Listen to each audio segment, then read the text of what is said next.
Il n'y a aucun problème entre le président Losbar et Harry Chalus. Quand on a parlé des 6 millions, il faut vous renseigner.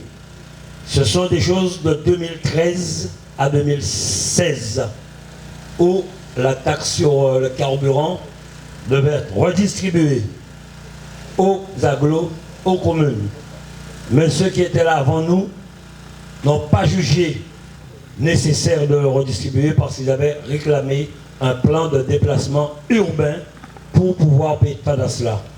Et je crois, si j'ai bonne mémoire, monsieur le préfet, c'est la douane qui distribue cette taxe. La douane a reversé cette taxe aux 32 communes de la Guadeloupe, à la région et au département. Donc si aujourd'hui, pour ces 6 millions, il faudrait peut-être trouver une solution pour rembourser, il faut que les 32 communes remboursent, la région et le département, et c'est la douane, je le redis encore, qui redistribue. Si nous avons pu accompagner de 2017 à aujourd'hui plus de 14 millions d'investissements au Nord-Basse-Terre, c'est parce que nous avons de bonnes collaborations avec le président de SNBT. Transition numérique, modernisation de la déchetterie de Dehé, on n'en parle pas souvent. Financement du CIRP chez notre amie Elisabeth. La base nautique de Petit-Bourg. La modernisation de la déchetterie de Joula aussi, on oublie d'en parler.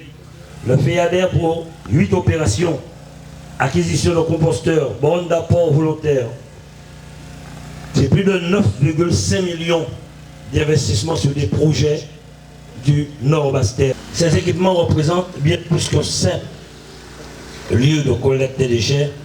Ils matérialisent notre engagement collectif vers un avenir plus durable, en ligne avec notre objectif ambitieux d'atteindre 0 déchet à l'horizon 2035. C'est donc un engagement pris et respecté. En tant que président de région, je suis pleinement conscient de l'enjeu environnemental et notre obligation d'agir. La lutte contre le gaspillage et la préservation de notre environnement ne sont pas des options, mais des nécessités indispensables à notre survie. Notre démarche s'inscrit dans le cadre d'une économie circulaire, propice au développement durable de notre archipel. Après les villes de Pointe-Noire, Bouillon, Terre de Haut, Terre de Babaïf, aujourd'hui nous faisons un pas supplémentaire vers l'atteinte de nos objectifs. Nous le faisons dans un climat politique national singulier. Absence de gouvernement, vote de défiance, nomination d'un nouveau Premier ministre. La nouvelle crise que nous traversons est délicate, avec des tensions parfois vives entre les institutions. Cependant, en ce jour significatif, il est essentiel de regarder au-delà.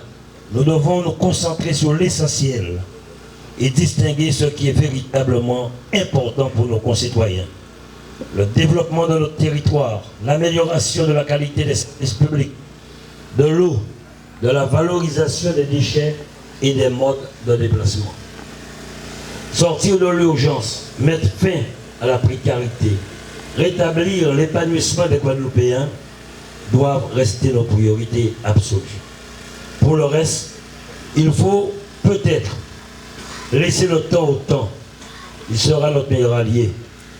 La région Guadeloupe démontre ainsi tous les jours sa vraie nature de collectivité stratège, de collectivité solidaire.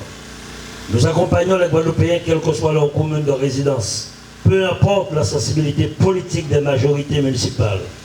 Notre méthode porte ses fruits. Les communes de Guadeloupe vont mieux.